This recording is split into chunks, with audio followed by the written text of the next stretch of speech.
Tourism વિભાગે અગમ્ય કારણોસર વડોદરાને પતંગોત્સવના લિસ્ટમાંથી બાકાત રાખતા સાંસદ હેમાંગ જોશીએ કરી રજૂઆત।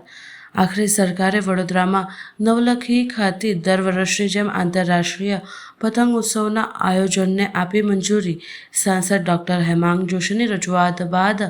ભૂલ સુધારી ડોક્ટર હેમાંગ જોશીએ આપી માહિતી। પતંગોત્સવના આયોજન માટે કલેક્ટર કમિશનર સાથે ટુરિઝમ વિભાગ સંપર્કમાં। તારીખની જાહેરાત મંગળવાર સુધી થઈ જશે। ગઈકાલે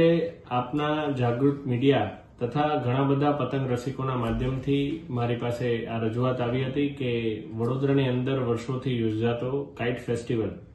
કે જે સરકારશ્રી દ્વારા એમના સહયોગથી આ કાઇટ ફેસ્ટિવલ યોજાતો હોય છે,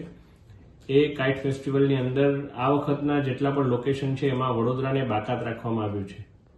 આ બાબતે મેં વિભાગને જાણ કરી અને એમની સાથે ટેલિફોનિક ચર્ચા કરી અને જે ઉચ્ચ અધિકારીશ્રીઓ છે તેમના સહયોગથી મેં એમને કહ્યું કે વડોદરા એક એવી સંસ્કારી નગરી છે, સાથે સાથે ઉત્સવોની પણ નગરી છે અને વર્ષોથી ઇન્ટરનેશનલ કાઇટ ફ્લાયર્સ પણ નવલખી મેદાન ખાતે આવી અને પોતે કાઇટ ફ્લાઇંગ કરતા હોય છે, ત્યારે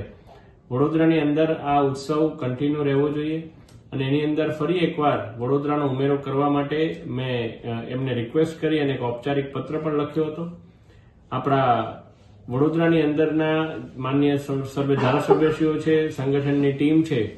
તમામનું પણ આ બાબતે એક જ સૂચન હતું કે વડોદરાને ફરી એકવાર આ જગ્યા કાઇટ ફેસ્ટિવલ માટેની મળવી જોઈએ અને હમણાં જ મને એક મૌખિક સૂચના સરકારશ્રી તરફથી આવી છે કે વડોદરાની અંદર કાઇટ ફેસ્ટિવલ યોજાશે અને એના માટે સ્થાનિક વહીવટી તંત્ર સાથે સંકલન કરવાનું આપણા ગુજરાત ટુરિઝમના જે સરકારશ્રીનું મુખ્ય મથક છે ગાંધીનગર, ત્યાંથી સંકલનની શરૂઆત પણ થઈ ગઈ છે। એટલે હવે સ્થાનિક વહીવટી તંત્ર માન્ય કલેક્ટરશ્રી, માન્ય કમિશનરશ્રી સાથે સંકલન કરીને વડોદરાની અંદર પણ કાઇટ ફેસ્ટિવલ માટેની નવી તારીખ જાહેર કરવામાં આવશે અને વડોદરાના તમામ જે પતંગ રસિકો છે એમને આ કાઇટ ફ્લાઇંગ માટેની એક જે તક એમને લાગતું હતું કે તક જતી રહી, પરંતુ મને વિશ્વાસ હતો આપણી આદરણીય મુખ્યમંત્રી શ્રી ભૂપેન્દ્રભાઈ પટેલજી અને નાયબ મુખ્યમંત્રી શ્રી હર્ષભાઈ સંઘવીજીની સરકાર પર કે આ બાબતે વડોદરાની રજૂઆત તેઓ માન્ય રાખશે અને થયું પણ એવું જ। આપણી જે કંઈ પણ માંગણી હતી એનો સુખદ અંત આવ્યો છે અને વડોદરાની અંદર કાઇટ ફેસ્ટિવલ યોજાવાનો છે।